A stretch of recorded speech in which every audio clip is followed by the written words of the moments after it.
여러분 한 주간 잘 보내셨습니까? 참 날씨가 그래도 조금 차갑죠. 그런데 여러분 나무들 보셨어요? 얼마나 움이 많이 텄는지 몰라요.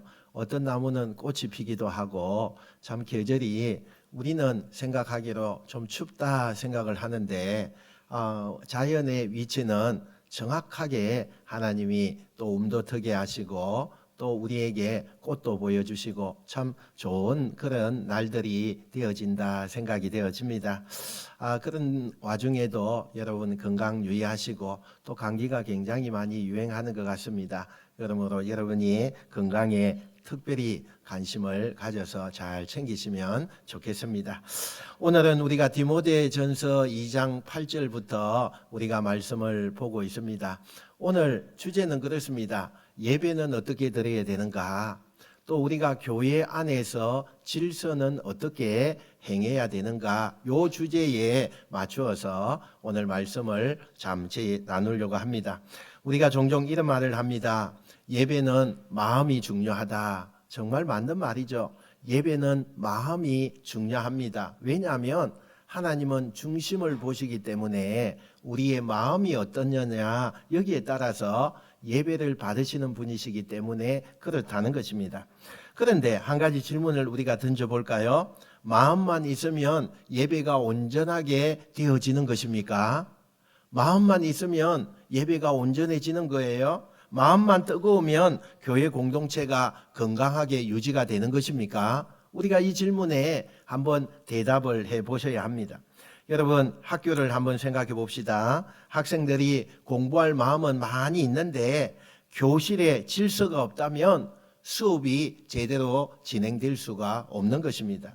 여러분 운동 역시 마찬가지입니다. 어떤 경기를 하는데 규칙이 그것이 없으면 그 운동은 경기가 될 수가 없는 것입니다. 결국에는 혼란만 가져오게 되고 이곳저곳에서 그 경기가 잘못되어지는 것을 보게 되어집니다. 질서가 있어야 공동체가 살고 질서가 있어야 경기도 되어진다는 것입니다. 오늘 우리가 읽은 디모데전서 2장은 바로 이 문제를 다루고 있습니다.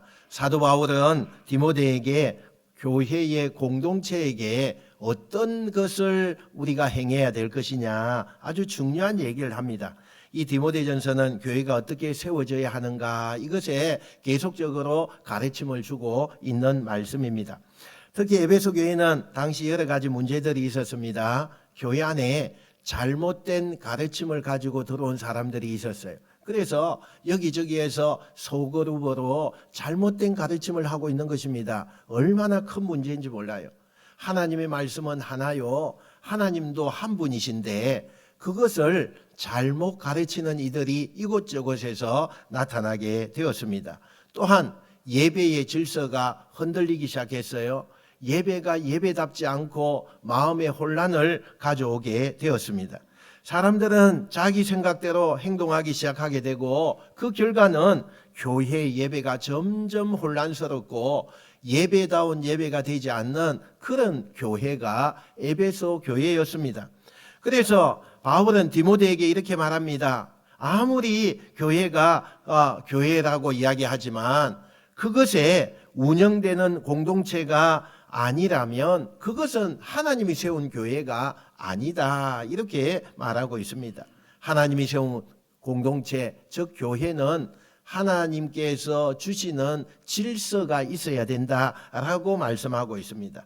오늘 본문 8절을 우리가 한번 읽어볼까요? 8절입니다. 시작. 그러므로 각처에서 남자들이 분노와 다툼이 없이 거룩한 손을 들어 기도하기를 원하노라. 아멘. 이 말씀 이어서 또 나타나는 것이 있어요. 여성의 태도입니다. 여성들이 교회 안에서 어떤 태도를 가져야 될 것인가, 또 교회 안에서의 역할에 대해서도 이야기를 이어가는 것을 보게 됩니다. 오늘 이 말씀을 읽으면 어떤 분들이 이렇게 생각합니다. 왜 이런 이야기를 하고 있습니까? 왜 교회 안에 이런 이야기가 떠돕니까? 왜 예배는 질서를 말하고 있습니까? 그 이유가 아주 간단합니다. 여러분, 교회 안에 예배 드린다고 이야기할 때 이 예배는 하나님 앞에 서는 시간인 것입니다. 예배는 공연이 아니에요. 예배는 모임이 아닙니다. 예배는 단순한 어떤 종교적인 행사가 아닙니다. 예배는 거룩하신 하나님 앞에 내 자신을 세워서 하나님의 영광을 나타내게 하는 것이 예배인 것입니다. 할렐루야. 여러분, 그래서 성경은요, 예배에 대해서 언제나 같은 원리로 많이 우리에게 말씀하고 있는 것입니다.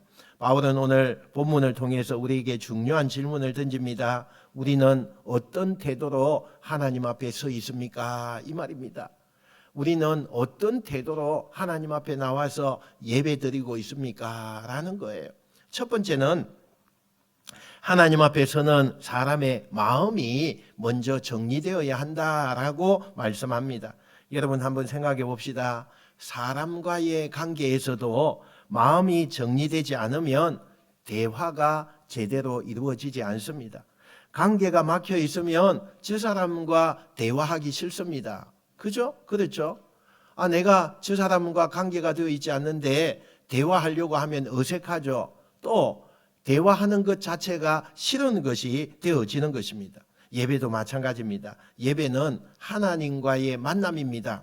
그런데 하나님 앞에서는 사람의 마음이 분노가 있습니다. 다툼이 있습니다.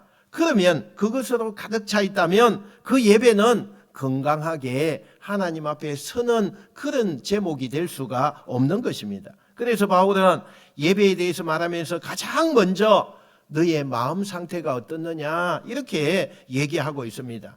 우리 8절을 읽었지만 제가 한 번 더 읽어보겠습니다. 그러므로 각처에서 남자들이 분노와 다툼이 없이 거룩한 손을 들어 기도하기를 원하노라 이렇게 했어요. 여기에 보니까 분노라는 단어가 있죠. 이 분노라는 단어는 오랫동안 마음속에 쌓여있는 분노를 얘기하고 있습니다. 다시 말하면 풀리지 않는 감정이 있잖아요. 풀리지 않는 감정 여러분들 가지고 있죠? 아직도 저 사람은 나는 별로 용납하지 못해. 이런 풀리지 않는 감정, 오래된 마음 이것을 뜻하고 있어요. 또 우리가 여기에 다툼이라는 단어가 있죠. 다툼. 이 다툼이라는 단어는 언제나 함께 오는 게 있어요. 그게 뭐냐? 논쟁이에요. 논쟁. 그리고 의심입니다. 계속적으로 비판적인 그런 마음을 가지고 태도를 가지고 살아가는 것, 그것을 우리는 다툼이다 말하고 있는 것입니다. 여러분, 한 교회에 이런 이야기가 있습니다. 그 교회는 예배 때마다 점점 은혜가 떨어진다고 그렇게 성도들이 이야기를 합니다. 참 이상해요. 찬양이 참 좋은데도 불구하고 은혜가 없대요. 설교가 참 은혜스러운데도 불구하고 은혜가 없다고 말하기 시작해요. 그래서 목회자가 교회를 자세하게 분석하고 살펴보았습니다. 그랬더니 문제는 예배의 행식이 아니었어요. 교회 안에 서로 간에 미워하는 감정이 가득 차 있더라는 거예요. 저 집사는 나는 싫어. 또 이 집사는 나하고 좀 불화가 있어서 싫어. 그러면서 서로 미워하는 사람들이 많았다는 거예요. 성도들 사이에서 오래된 갈등이요, 풀어지지가 않아요. 서로 말하지 않는 사람들이 많았어요. 그러니 교회에 오면 혼자 있는 것처럼 그렇게 느껴지는 거예요. 마음속에 분노를 품고 예배에 참석을 하니 어떤 말씀이 내 마음에 들어와도 은혜가 되지 않는 거예요. 어떤 정말 은혜스러운 찬양을 해도 그게 은혜가 되지 않는 거예요. 그래서 목사님이 교회에 이렇게 설교를 했습니다. 여러분이 예배가 은혜가 없다는 이유는 찬양 때문도 아닙니다. 설교 때문도 아닙니다. 여러분의 마음이 하나님 앞에 정결하지 못하기 때문입니다. 그러면서 말씀을 선포했다고 해요. 그 후에 성도들이 서로 간에 마음의 찔림을 받았어요. 그리고는 하회하기 시작합니다. 이 집사 내가 잘못해서 목사님이 말씀하는데 우리가 은혜 받지 못하는 이유가 요 문제래네. 내가 그동안 미워하는 마음이 많았는데 이 집사 내가 마음 풀 테니까 이 집사도 마음 풀어. 이러면서 옆에 있는 사람들이 풀기 시작했습니다. 그리고는 놀라운 일이 일어났어요. 예배가 다시 살아나는 놀라운 역사가 시작되었습니다. 왜냐하면 예배는 형식 위에 세워지는 것이 아니라 거룩한 삶 위에 세워지기 때문에 그렇다는 것입니다. 그러니까 바울이 말하는 것은 이것입니다. 예배는 분노와 논쟁의 마음으로 드리는 자리가 아니라는 것입니다. 왜 그렇습니까? 예배는 하나님 앞에 서는 자리이기 때문이에요. 하나님 앞에 서요. 내가 하나님과의 관계가 깨진 채로 드리는 예배를 우리는 은혜가 되지 않아요. 하나님도 절대로 그 예배 받으시지 않는 것입니다. 그러므로 우리가 착각하는 것이 있죠. 예배는 하나님과 나만의 관계라고 생각하는 착각이 있어요. 그러나 성경은 그렇게 말하지 않습니다. 예배는 항상 공동체입니다. 공동체. 나와 내 혼자서 예배 드리는 것 같지만 오늘 우리가 함께 모여서 공동체로 예배 드리잖아요. 그 항상 공동체의 사건을 말씀하고 있어요. 그래서 분노와 다툼이 있는 상태에서 공동체 예배는요, 그 자세 때문에 계속 예배가 무너져 가고 있는 거예요. 여러분, 예배가 요즘에 은혜가 되지 않습니까? 여러분, 말씀이 내 속에 들어오지 않고 있나요? 문제가 있는 거죠. 한번 곰곰이 생각해 보세요. 내가 하나님의 관계가 잘 되어 있는가?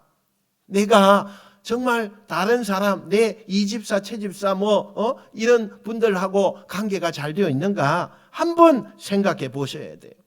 초대교회가 이 문제 때문에 실제로 그 예배가 무너져 가고 있었어요. 사람들이 예배를 들으면서도 계속 서로 미워합니다. 다툽니다. 분열이 생기기 시작했어요. 그래서 바울이 강하게 말합니다.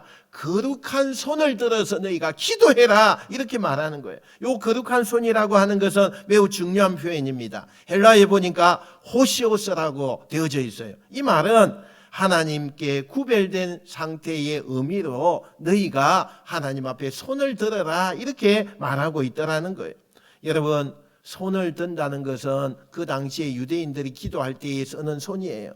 항상 기도할 때는 손을 들고 그렇게 기도를 많이 했습니다. 그러나 중요한 것은 그 손을 드는 자체가 중요한 것이 아니라는 거예요. 너희의 삶이 어떻게 되었느냐? 네 삶이 지금 하나님 앞에 나와서 정결한 삶을 가지고 나왔느냐? 회개하는 그런 삶을 네가 했느냐? 손을 들어 기도하기 전에 그 손이 어떤 손인가, 그걸 하나님이 지금 보고 계신다, 이 말씀을 지금 하고 있는 것입니다. 여러분, 우리는 가끔 이런 착각을 하죠. 기도 많이 하면 된다, 열심히 예배하면 된다. 그러나 성경은 항상 똑같은 말을 우리에게 제시해 주고 있어요. 하나님은 마음을 보신다. 하나님은 마음을 보신다. 여러분, 오늘도 우리가 외행적으로는 이 예배당에 나와 있지만 하나님은 지금 드리는 예배에 마음을 보시는 거예요. 여러분의 마음이 지금 하나님 앞에 집중하고 있어요? 여러분의 마음이 진짜 하나님 앞에 감사하는 마음을 가지고 예배 드리고 있습니까?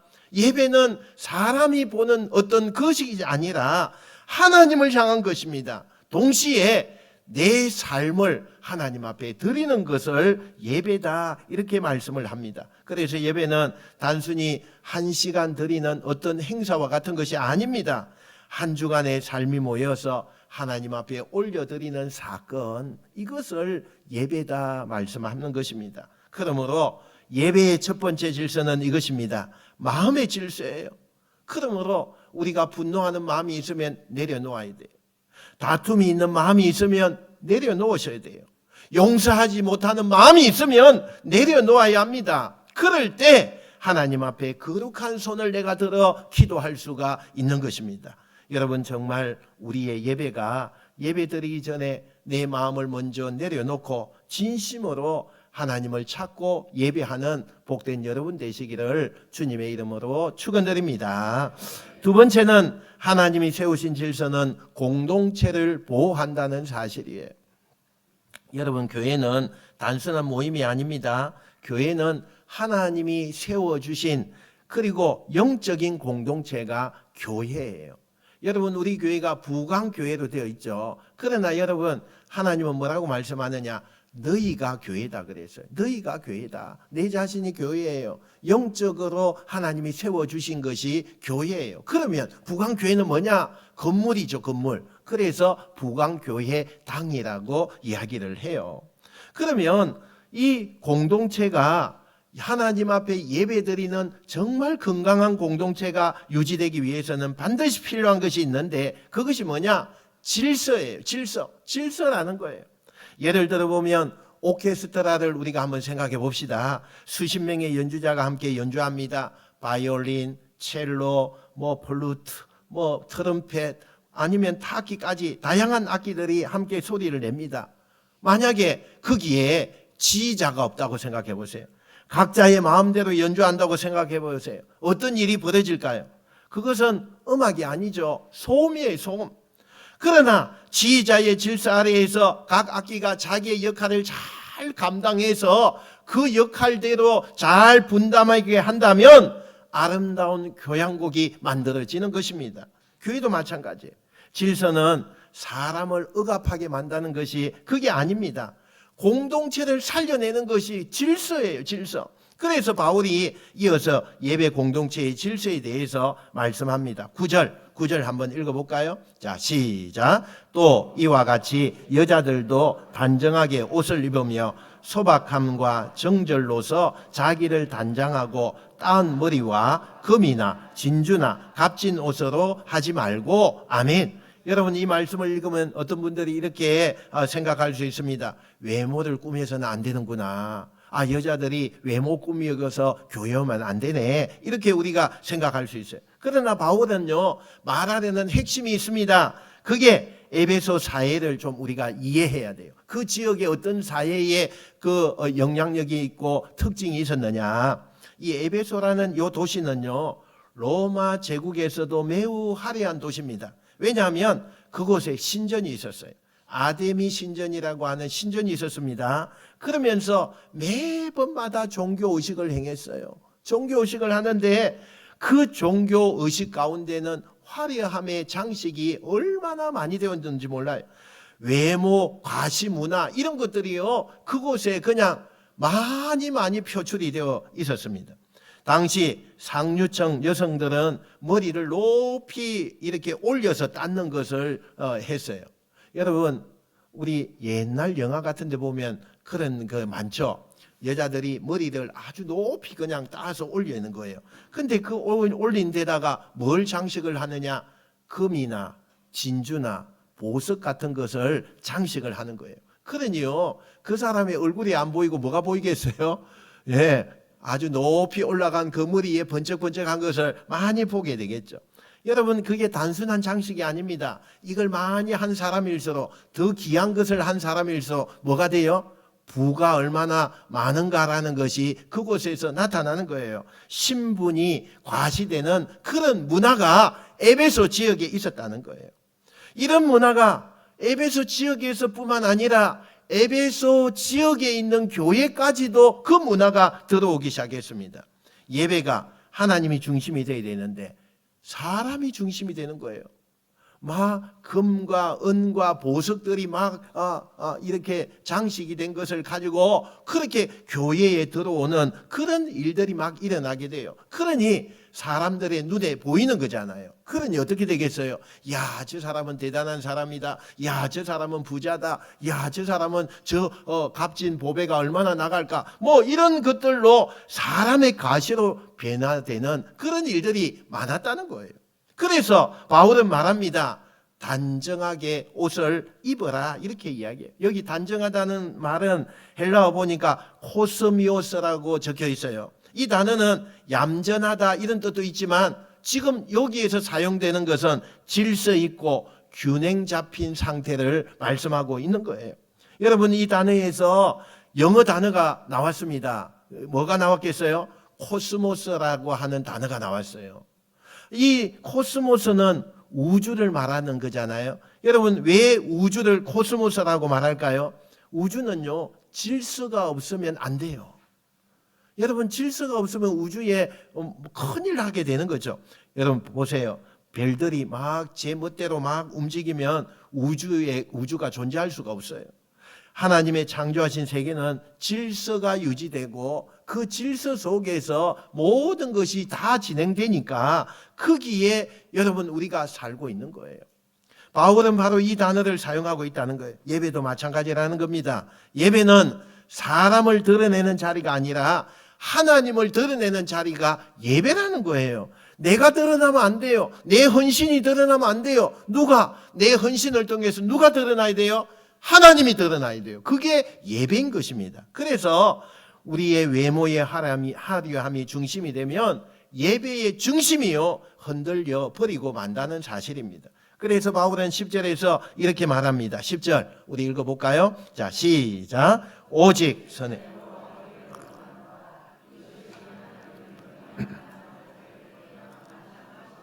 아멘. 여러분, 단순한 착한 행동을 말하는 것이 아닙니다. 하나님을 향한 삶의 열매, 그걸 너희가 맺어라, 이렇게 말하고 있는 것입니다. 여러분, 우리는 종종 외모를 꾸미는 데는 시간을 많이 투자합니다. 그래서 제가 예전에 한번 설교했잖아요. 예배당에 지각하는 사람들 가운데 약 한 40% 이상이 뭐 하다가 지각한다고요?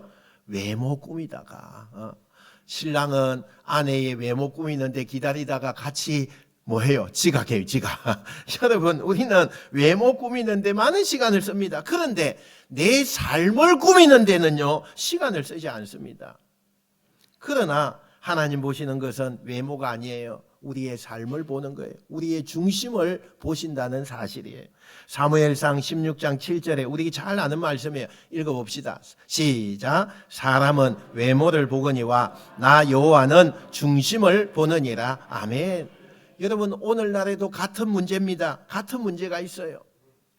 예배가 하나님 중심이 아니라 사람 중심으로 변질될 때가 참 많이 있습니다. 예배는 감정이 중심이 되기도 합니다. 예배가 공연처럼 변할 때도 있습니다. 우리는 기억해야 돼요. 기억해야 돼요. 예배의 중심은 언제나 하나님이셔야 돼요. 하나님이 주인공이 되셔야 돼요. 하나님을 높이는 그런 예배가 되어져야 돼요. 그래서 하나님은 예배 안에 질서를 세우십니다. 그 질서는 사람을 억눌려서 사람을 존재없게 하는 것이 아니라 뭐예요? 여러분, 그 질서는 예배가 하나님 중심으로 유지되도록 하는 보호장치라는 것을 기억하셔서 내가 아니라 내가 나타나고 내 중심이 아니라 하나님 중심으로 예배드리는 복된 여러분이 되시기를 주님의 이름으로 축원드립니다. 마지막 세 번째 하나님이 세우신 질서는 창조 질서에서 시작된다는 사실입니다. 오늘 본문에서 가장 어려운 오늘 말씀이 있죠. 그 부분이 바로 요 구절입니다. 11절 12절요. 한번 볼까요? 자, 한번 읽어보겠습니다. 시작. 여자는 일체 순종함으로 조용히 배우라. 여자가 가르치는 것과 남자를 주관하는 것을 허락하지 아니하노니 오직 조용할지니라. 아멘. 이 말씀을 읽으면 어때요? 우리 여자들이 기가 팍 죽어요. 그렇죠? 기가 팍 죽습니다. 여러분, 이 말씀을 읽으면 많은 사람들이 질문을 해요. 여성은 교회에서 어떤 역할도 하지 말라는 것입니까? 여성을 낮추는 말씀이 오늘 요 말씀 아닙니까? 이렇게 우리가 질문을 합니다. 그러나 성경이 말하는 요 핵심은 뭐냐? 차별이 아니에요. 질서예요, 질서. 그게 어떤 성별의 차이다, 그게 아니라는 거예요. 질서라는 거예요. 바울은 이 말씀을 단순히 어떤 당시의 문화 때문이라고 말하지 않습니다. 그는 더 깊은 근거를 제시하고 있는데 13절이에요. 13절 볼까요? 자, 시작. 이는 아담이 먼저 지음을 받고 하와가 그 후며 그랬어요. 자, 바울이요, 교회의 질서를 창세기의 창조의 근원에 그 질서에서 찾는 것을 보게 되죠. 하나님이 세상을 창조하실 때 질서를 가지고 창조하셨어요. 아무 것이나 하나님이 마음대로 창조한 것이 아니라 하나님께서 질서대로 창조하는 것을 보게 돼요. 여러분 보세요. 빛과 그 다음에 뭐가 있었어요? 어둠을 창조하셨어요. 그리고 바다와 또 뭘 나누셨을까요? 육지. 온통 바다면 사람이 살 수 없잖아요. 그러니 바다와 육지를 나누었어요. 또 하늘과 뭘 또 나누었어요? 땅을 나누었어요. 하나님은요, 질서대로 이렇게 했어요. 근데 인간을 창조하실 때도 질서를 가지고 창조하셨다는 거예요. 창세기 2장에 보니까 하나님이 먼저 누구를 만드셨어요? 아담을 만드셨어요. 아담. 그리고 난 다음에 누구를 만드셨어요? 하와를 만들었어요. 이것이 여러분 가치의 차이가 아니에요. 역할의 질서인 거예요. 역할의 질서예요. 여러분, 우리가 삼위일체 하나님을 한번 생각해 봅시다. 성부, 성자, 성령. 이 하나님은 세 분이실까요? 한 분이시라 그래요. 그죠? 성부, 성자, 성령은 한 분이시에요. 근데 모든 본질적인 것은 동일하게 그렇게 동일한 하나님이시다 말씀이에요. 그러나 사역에 있어서는 뭐가 있어요? 질서가 있어요. 질서. 성부는 보내시는 분이에요. 성자는 오시는 분이에요. 성령은 역사하시는 분이에요. 여러분, 본질은 동일하지만 사역의 질서는요, 반드시 나타나고 있는 것을 보게 돼요. 마찬가지. 남자와 여자도 가치의 차이가 있는 것이 아니라 역할의 질서가 있다, 이 말을 지금 하고 있는 거예요.